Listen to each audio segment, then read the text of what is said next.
हापुड़ का पिलखुआ वर्षों से चादर और हैंडलूम उद्योग के लिए जाना जाता है, लेकिन बदलते दौर में यहाँ के कई पारंपरिक कारोबार चुनौतियों का सामना कर रहे थे। ऐसे समय में एक युवा उद्यमी ने न सिर्फ अपने कारोबार को नई दिशा दी, बल्कि सैकड़ों लोगों को रोजगार देकर आत्मनिर्भर भारत की तस्वीर भी मजबूत की। देखिए एक खास रिपोर्ट।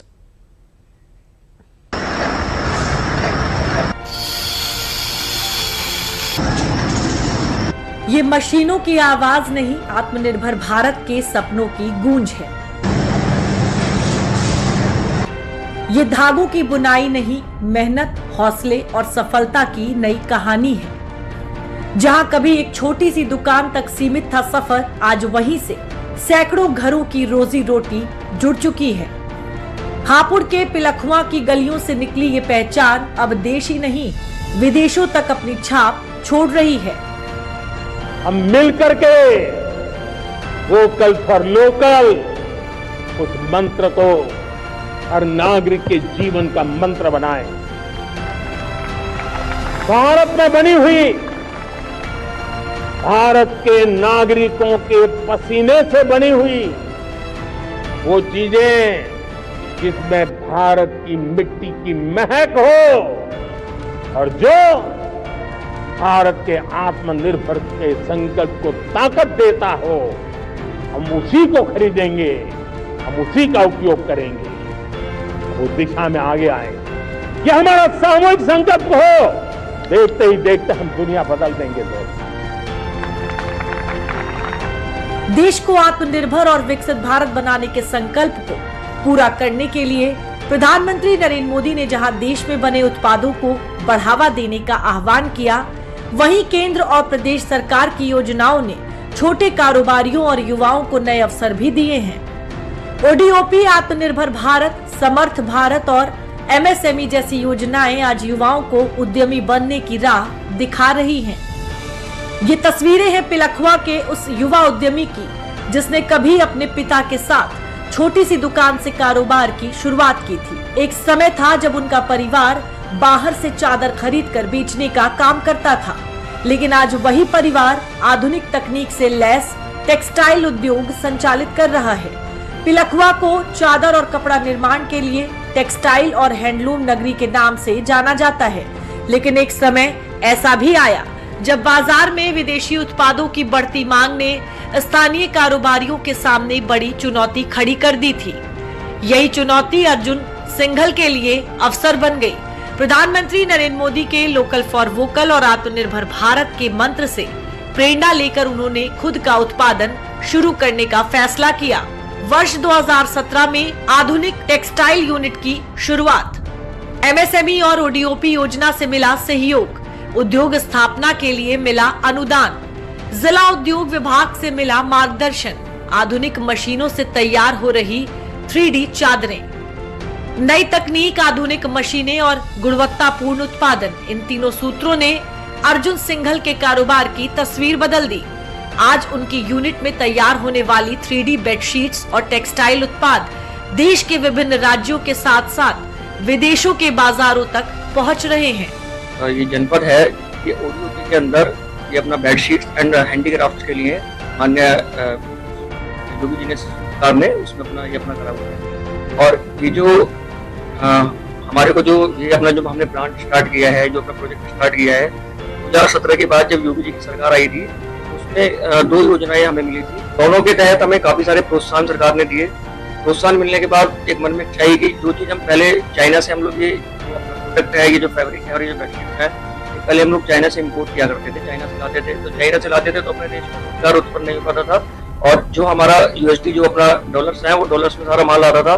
तो देश की इकोनॉमी के लिए वो मतलब आत्मनिर्भर भारत और जो अपना एक मोदी जी का और अपने प्रधानमंत्री मोदी जी का और जो योगी जी का जो अपना एक सपना है और विकसित भारत के लिए 2047 वाला जो विजन है, वो हम लोग कहीं ना कहीं उसमें लैग थे, मतलब उसको पूरा नहीं कर पा रहे थे। और ये जो हमें जो योजनाएं मिली तो उसके वजह से और बाकी और भी बहुत सारे प्रोत्साहन सरकार ने हमें दिए ease of doing business. Arjun Singhal की मेहनत और सरकार की योजनाओं के सहयोग का ही नतीजा है कि आज पिलखुआ की 3D चादरें देश के अलग अलग हिस्सों के साथ विदेशों तक अपनी पहचान बना रही हैं। जहां कभी उनकी दुकान पर सिर्फ 4 लोग काम करते थे, वहीं आज उनकी आधुनिक टेक्सटाइल फैक्ट्री में करीब 400 लोगों को रोजगार मिल रहा है। इस सरकार ने आने के बाद निवेश मित्र पोर्टल अपना करा, तो निवेश मित्र पोर्टल पे जितनी भी एनओसी है वो सिंगल विंडो के तहत ऑनलाइन समय सीमा के अंतर्गत हमें सबको हमें मिल जाती है। और उससे सबसे बड़ी राहत ये होती है कि हमें किसी भी डिपार्टमेंट में नहीं जाना पड़ता और किसी भी तरह का कोई करप्शन नहीं होता है। और अभी 2019 में हमने ये अपना बेडशीट्स का और फैब्रिक का ये प्लांट हमने स्टार्ट किया है और यहाँ पे करीबन 400 मजदूर कार्यरत हैं और किसी भी प्रकार की अब हमें कोई भी समस्या अपना व्यापार चलाने में नहीं आती है।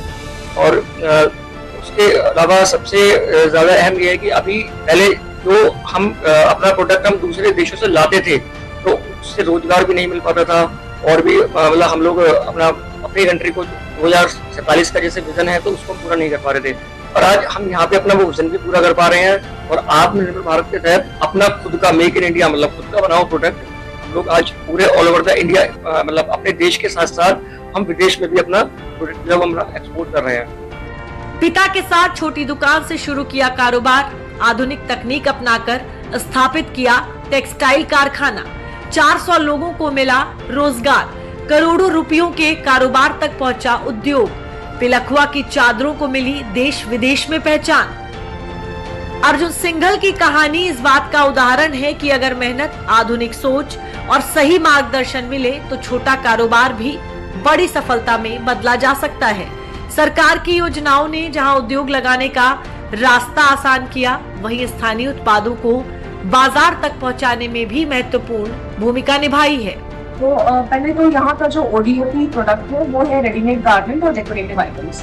रेडीमेड गारमेंट का जो मेन हब है वो हमारे यहाँ पिलखुआ का ही है। पिलखुआ में जो चादरें, दोहर, सेट, तकिए के कवर ये सब बनते हैं और ये बहुत अच्छी क्वालिटी के होते हैं। इनमें हमारे पास लगभग 50 ऐसी बड़ी मैन्युफैक्चरिंग यूनिट्स हैं और लगभग 80 से 100 सूक्ष्म इकाइयाँ हैं जो कि लगभग 17,000 एम्प्लॉयमेंट जनरेशन कर रही है, रोजगार सृजन कर रही है, जो कि पहले के मुकाबले मुझे लग रहा है कि 5 या 6 गुना बढ़ा है पहले के मुकाबले। साथ ही क्योंकि कोई भी उद्योग स्थापित करने के लिए जो सबसे आवश्यक चीज होती है वो होती है पूंजी, जिसके लिए उत्तर प्रदेश सरकार ने कई सारी योजनाएं लागू की हैं, जिसमें से पहला है कि ODOP margin money loan scheme है। इसमें जो लाभार्थी हैं ये 2 करोड़ तक का लोन ले सकते हैं और इनको 25% तक की सब्सिडी मिलती है, मैक्सिमम 20 लाख तक की इनको सब्सिडी मिलती है लोन में। इसके अलावा ओडीओपी टूलकिट प्रशिक्षण कार्यक्रम भी चल रहा है, जिसमें कि 10 दिन का लाभार्थियों को 10 दिन का प्रशिक्षण दिया जाता है और उनके खाते में 2000 रुपए डीबीटी से उनके खाते में जाते हैं। उसके बाद इनको टूलकिट मिलती है, साथ ही फिर ये अपनी लोन की योजनाओं में भी फॉर्म भर के और उसका लाभ उठा सकते हैं और अपना कुछ छोटा मोटा रोजगार खुद भी शुरू कर सकते हैं। हापुड़ जिले में टेक्सटाइल उद्योग तेजी से आगे बढ़ रहा है। उद्यमी आत्मनिर्भर भारत के सपनों को साकार कर रहे हैं। वो खुद आगे बढ़ने के साथ ही सैकड़ों परिवारों के जीवन में भी बदलाव ला रहे हैं। जैसे कि जो मैं बता रही थी आपको कि ये जो बड़ी 50 मैन्युफैक्चरिंग बड़ी यूनिट्स है, ये भी पहले सूक्ष्म इकाइयां हुआ करती थी, लेकिन क्योंकि सरकार की तरफ से इनको पूंजी में सहायता मिली, इन्होंने बड़े लोन लिए, बड़ा सेटअप किया। इवन ये इन लोगों ने कई मशीनें ऐसी हैं जो इन्होंने बाहर से इम्पोर्ट करके मंगवाई हैं और इससे क्या है कि जो क्वालिटी है प्रोडक्शन की वो बहुत अच्छी इम्प्रूव हुई है, जिसकी वजह से बड़ी कंपनियां भी इनके जो प्रोडक्ट्स है उसमें इंटरेस्ट दिखाती हैं। जैसे कि कई यूनिट्स है प्लेटफॉर्म में जो कि जिन्होंने टाई अप किया है रिलायंस से, और रिलायंस में ये अपनी चादरें सप्लाई करती हैं, दोहर सेट सप्लाई करती हैं, जो हम मॉल्स में देखते हैं वो यहाँ से जाती हैं। और इवन यहाँ से जो उद्यमी होते हैं वो हम एक्सपोर्ट योजनाओं में भी जोड़ते हैं, जिसमें इनको सब्सिडी मिलती है और ये अपना जो एक्सपोर्ट है देश विदेश में करते हैं। ये मैंने पहले बताया आपको कि पहले जहाँ 5-6 हज़ार लोगों को मिला था, अब ये 17,000 या 18,000 का आंकड़ा हो गया है। और हमें ये भी आशा है कि ये जो सीएम युवा स्कीम है इससे लोगों को पूंजी मिलने में और आसानी होगी, तो ये अपनी इकाइयां खुद भी स्वतः भी रोजगार ही करेंगे और खुद अपनी इकाइयां शुरू करेंगे और साथ ही साथ अपने साथ और लोगों को जोड़ करके और जो रोजगार सृजन है उसको भी लोग बढ़ाएंगे।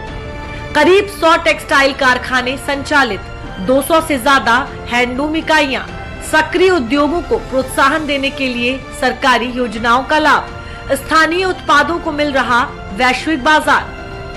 आज पिलखुआ की चादर सिर्फ धागों से बुना हुआ एक उत्पाद नहीं, बल्कि मेहनत, नवाचार और आत्मनिर्भर भारत की सोच का जीवंत प्रतीक बन चुकी है। और जब पिलखुआ से निकलकर ये पहचान देश की सीमाएं पार करती है, तो उसके साथ दुनिया तक पहुंचती है भारत के हुनर, उद्यम और आत्मनिर्भरता की नई कहानी।